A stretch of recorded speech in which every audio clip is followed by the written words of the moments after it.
never been head coach if Jerry Buss was alive today. It would have been Phil Jackson, and Howard would have signed back with the Lakers, and they would have went on to win a couple of championships.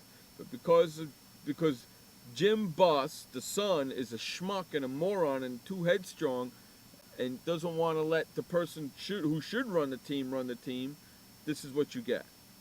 Yeah. Just an awful, awful mistake and a blunder for the LA Lakers to do that. I'll never forget back in November. We were, early. We're 5 games into the season.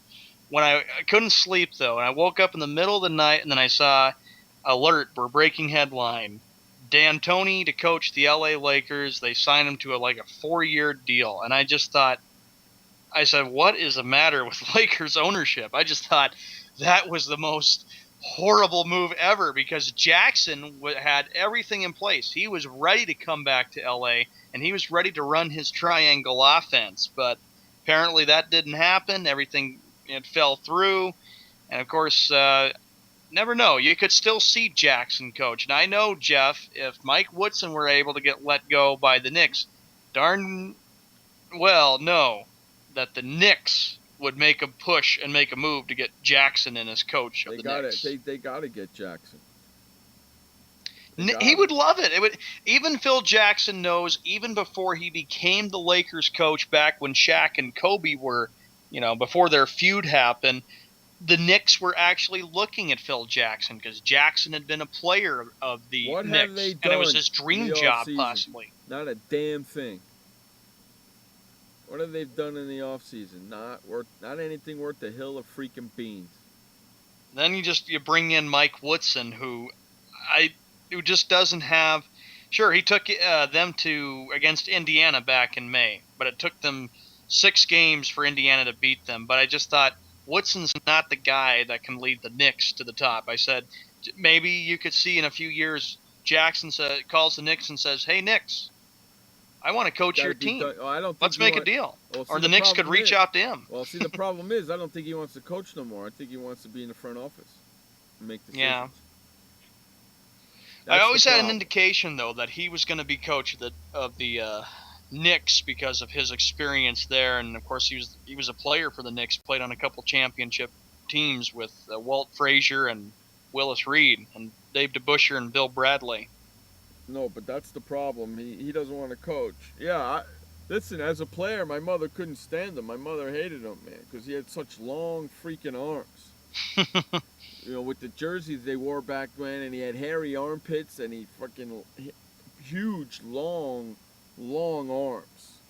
I mean, on a really skinny, it was freaking hysterical back then. And he was tough and rugged and played the tough part of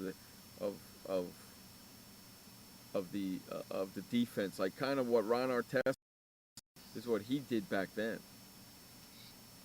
That's what he did back then. So he was a great player. Defensive minded, and I loved watching him play. When he came into the game, his freaking guy was gonna have a hard ass time scoring, and so did that guy. And I'm sure, Jeff,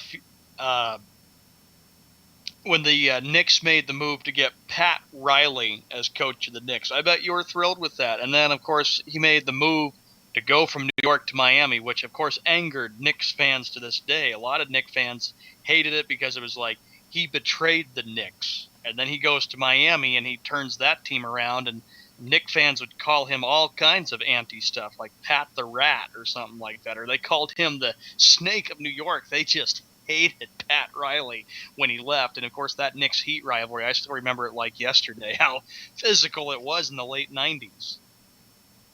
Yes, very physical in the late. Well, it was really physical in the 70s and 80s. I mean, that's when the game was really, really physical. And then, of course, then you brought in Jeff Van Gundy, who came in and coached the team from 1996 to 2001. Yeah, but right now the game is not physical at all compared to the way it used to be. It's totally different than what it was back in the 70s or 80s. Yeah, compared to what it used to be, yeah. You bet your sweet ass. Because it was physical, and there were fights and there were brawls, and especially when Boston and LA played back in the 80s. But those days are gone now. Those are way gone now. But anyway, yeah, going back to the NFL, Bill Belichick, everybody knows that New England will be playing Denver this year, and that game will be in Foxborough, Massachusetts, as Wes Welker is saying he would like to have revenge against the Patriots, and why wouldn't he? He says that he's upset with Belichick. He felt like he got lectured too hard by him. He goes, quote, "You always think you are one of those players who will be in one place the whole time. One of those guys they'll never let leave because you play hurt. Do what it takes," he said, "but it's a different age. A lot of coaches, they like having younger guys. This game's so tough on you. It's all about, quote, how many more hits can you take?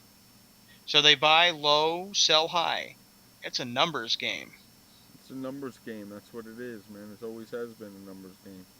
Well, I just know that it all started, though, kind of going back to this, that when Peyton Manning departed Indianapolis and went to Denver in March of 2012, and he signed that, what was it, that 5-year contract, which was $96 million. Peyton Manning had a belief that he could win the Super Bowl, but if he was able to do that, he'd have to get past New England. And now all of a sudden I said that this decade, we all know that the Patriots and the Broncos is really the new rivalry of this decade. I remember how big the Patriots and Colts rivalries were in the decade of the 2000s. Yeah, me too. Me too.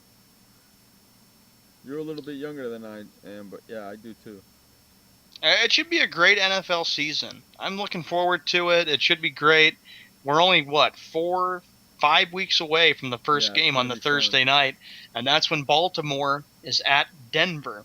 Yeah, we got a game tonight. We got several games tonight, which is, the beginning of the end for football. Because once it starts, it goes. See, people look forward to it all year long, and then boom, all of a sudden it's here and gone. And they're like, son of a bitch, it's over. It goes so fast, too. It starts so slow when September gets here, but then it really picks up and goes fast. And then that first Sunday in February, Super Bowl's over, and then I know that the next thing we'll be focusing on is the NCAA tournament, March Madness. Right, so get ready, kids. For the busiest time of year. It is, isn't it crazy? Next month. Yep, it's crazy, ain't it? And then all of a sudden, before you know it, basketball will be here. Blammo.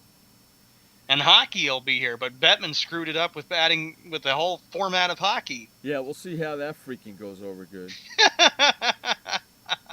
Yeah, we'll see how that goes over. Yeah. It's going to be nuts. So are you watching any football? Maybe I'll watch a little bit before the Red Sox-Royals game tonight. Yeah, I'm going to probably watch the ESPN game for a little bit. Here's another topic, Jeff. The Lions hope to lift up bankrupt Detroit.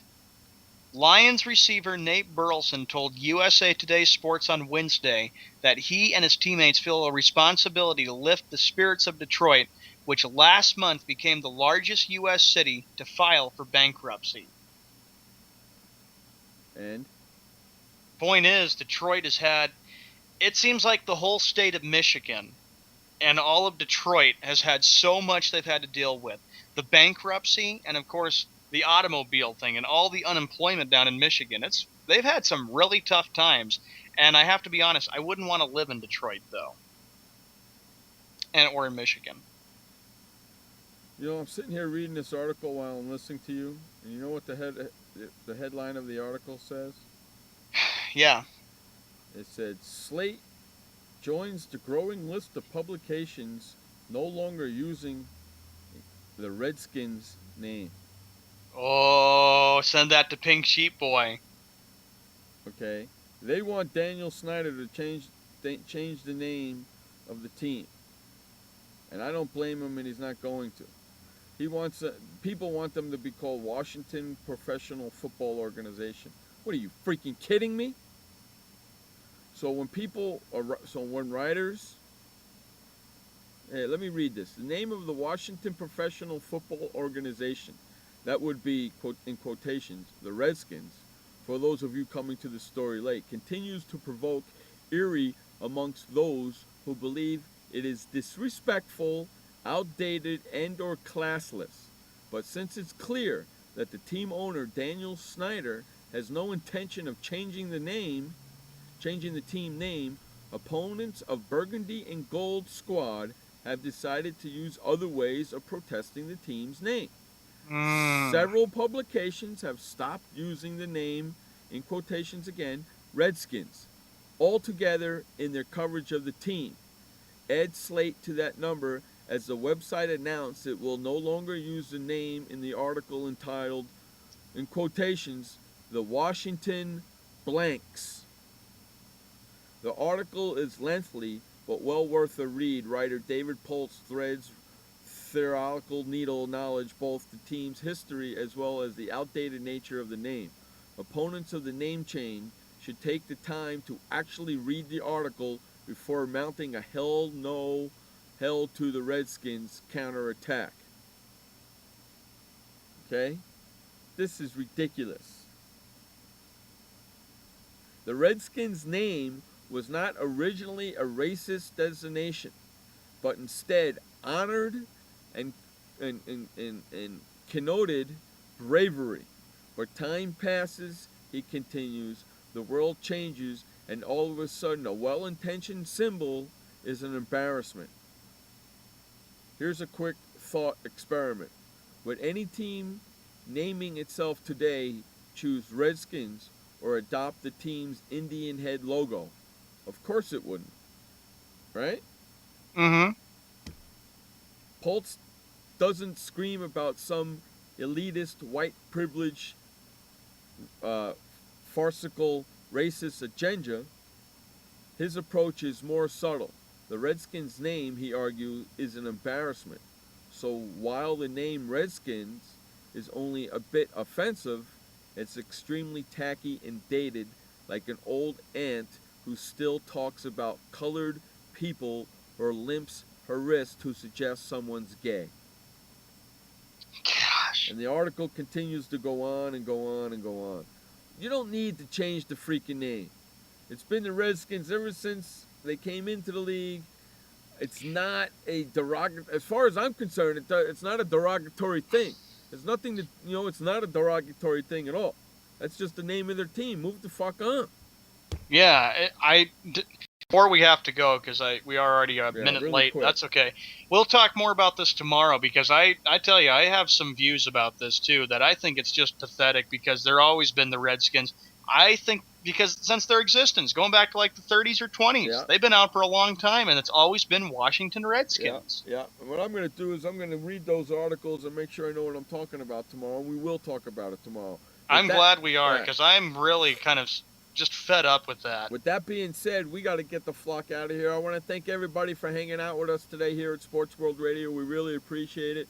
For Sean Mann, I'm Jeff Eskow. This has been Sports World Radio. Remember, you only have one life to live. Live it long, live it strong, and live it proud. And please don't forget, life may suck, but the alternative is unacceptable. Peace out, everybody. We will see you tomorrow. Later. Hey, boy, Stimpy. We sure had fun today, didn't we? So long, kids. Come on, Stimpy, say goodbye. Where are we going? The show's over. See you next time. Next time? When's that? Pretty soon. Don't worry. Pretty